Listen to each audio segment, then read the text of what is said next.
या बातमीपत्राचे प्रायोजक आहे श्री निखिल पोटाबत्ती यांच्या व्यवस्थापनाखाली सुरू असलेला कोंडल फंक्शन हॉलच, डॉक्टर श्वेता होले पाटील यांचे Vaishnavi skin care and laser clinic, doctor Suryaprakash Rajesh Kothe यांचं Kothe's gastro liver care and GI endoscopy centre, doctor BP Ubale यांचे आयुष हॉस्पिटल. सोलापूर शहर व परिसरातून चोरण्यात आलेल्या तब्बल 110 मोबाईल पोलिसांनी एका आरोपींकडून हस्तगत केला. या गुन्ह्याचा तपास जेलरोड पोलीस ठाण्याच्या गुन्हा शाखेने केला. याबाबत अधिक माहिती अशी की चोरण्यात आलेले मोबाईल विक्री करण्यासाठी इक्बाल मैदानावर एक व्यक्ती येत असल्याची माहिती खबऱ्यामार्फत कळाल्यानंतर पोलीस आयुक्त एम राजकुमार यांच्या मार्गदर्शनाखाली पोलीस उपायुक्त परिमंडळ विभाग 1 विजय कबाडी व सहाय्यक पोलीस आयुक्त प्रताप पोमण यांच्या आदेशान्वये जेलरोड पोलीस ठाण्याचे वरिष्ठ पोलीस निरीक्षक शिवाजी राऊत, गुन्हे शाखेचे पोलीस निरीक्षक भाऊराव बिराजदार यांच्या नेतृत्वाखाली सहाय्यक पोलीस निरीक्षक संदीप पाटील यांच्या पथकानं जेलरोड पोलीस ठाण्याशेजारीच असलेल्या इक्बाल मैदानावर संशयित व्यक्तीचा सापळा रचला.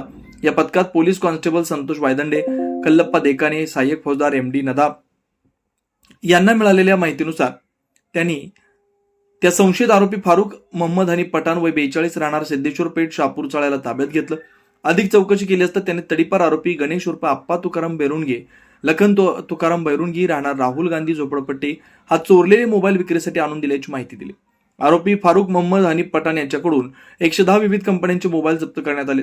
या मोबाईलची एकूण किंमत 13,52,998 इतकी आहे. या गुन्ह्याचा तपास पोलीस निरीक्षक शिवाजी राऊत, गुन्हे शाखेचे पोलीस निरीक्षक भाऊराव बिराजदार, सहाय्यक पोलीस निरीक्षक संदीप पाटील, सहाय्यक फौजदार एमडी नदाब, शरीफ शेख, गजानन कनगिरी, पोलीस हवालदार वसंत माने, धनाजी बाबर, वहाब शेख, पोलीस नाईक भारत गायकवाड, पोलीस कॉन्स्टेबल संतोष वायदंडे, कल्लप्पा देकाने, युवराज सरवदे, उमेश सावंत, इक्रार जमादार, विठ्ठल जाधव यांनी कामगिरी केली. या सर्वांचं पोलीस आयुक्त एम राजकुमार, पोलीस उपायुक्त परिमंडळ विभाग 1 विजय कबाडी व सहाय्यक पोलीस आयुक्त प्रताप पोमन यांनी अभिनंदन केलं. याबाबत अधिक माहिती पोलीस उपायुक्त विजय कबाडी यांनी दिली. श्री राऊत, एसीपी श्री पोमन यांनी पुढाकार घेऊन गुप्त बातमीदारामार्फत बातमी काढून एक चोरीचे मोबाईल घेणारे मोबाईल दुकानदारास अटक करून त्याच्याकडून एकूण 13,52,000 रुपये किमतीचे 111 मोबाईल जप्त करण्यात आलेले आहेत.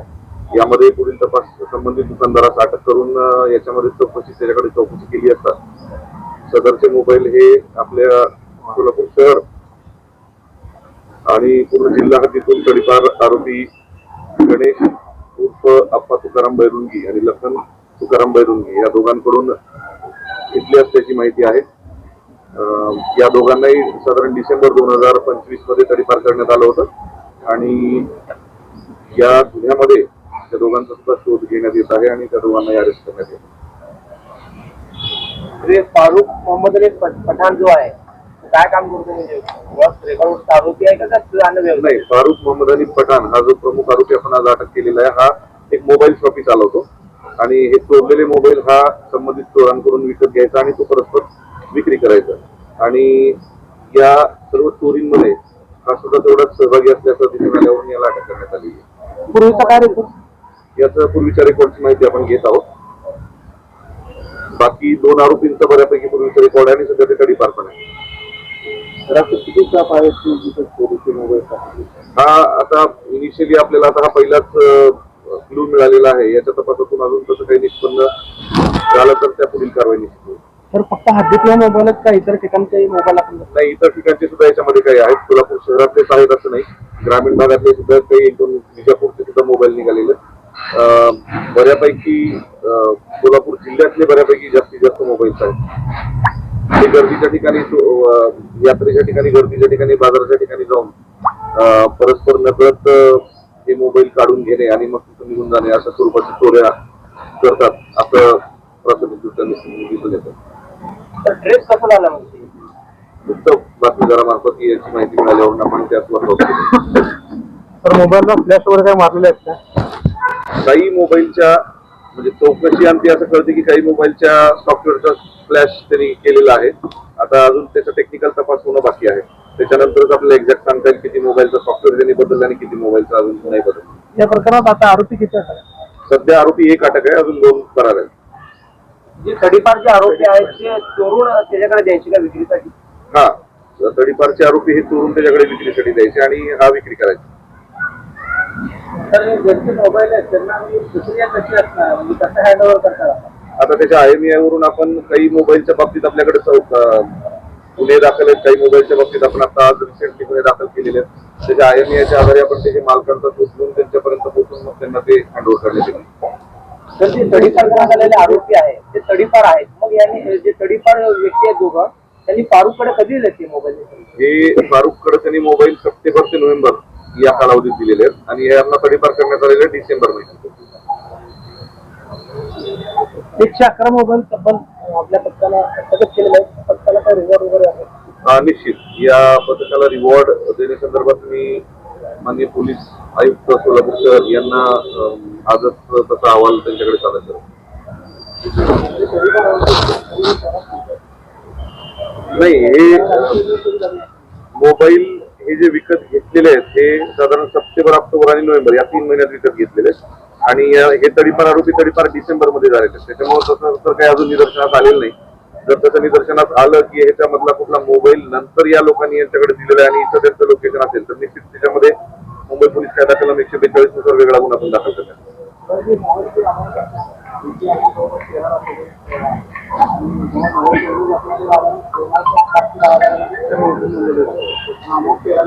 नाही, असं काही नाही. 5 ते 10,000 नोंदवली जाते असा भाग नाही.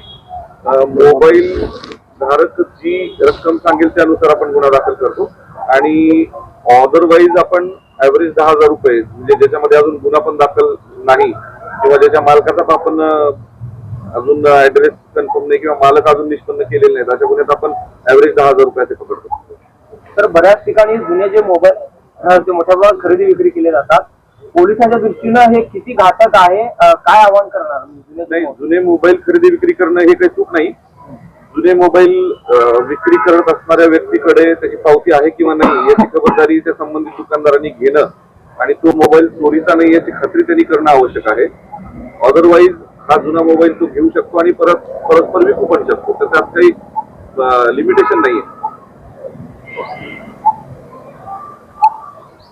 सुनील नगर, MIDC, नीलम नगर, विनायक नगर, सिद्धरामेश्वर नगर, बोळकोटे नगर सह आजूबाजूला असलेल्या नगराच्या सोयीसाठी सर्व सोयीनियुक्त व आपल्या बजेटमध्ये बसणारे कोणत्याही शुभ कार्यासाठी तयार असलेले कोंडाल फंक्शन हॉल उपलब्ध.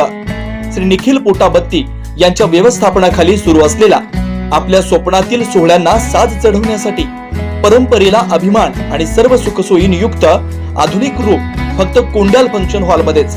प्रशस्त मंगल कार्यालय, सुंदर व भव्य स्टेज, दिव्य अलंकारिक साज आणि सर्व सुविधा एकाच छताखाली.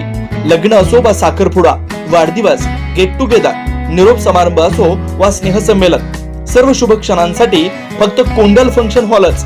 विशेष सुविधा, भव्य व मोठा हॉल, सुंदर प्रवेशद्वार, विस्तीर्ण भोजन कक्ष, आकर्षक व नयनरम्य वातावरण, याशिवाय भव्य पार्किंग व्यवस्था व स्टेज साऊंड सिस्टम, वास्तुशास्त्रानुसार रचना व निसर्गरम्य व शांत परिसर. आजच बुकिंग करा. बुकिंग साठी संपर्क 84 21 54 11 28 93 59 48 11 95 79 72 06 72 07. पत्ता कोंडाल फंक्शन हॉल, विनायक नगर शेजारी, कोंडाल शाळेलगत, MIDC मागे, सोलापूर.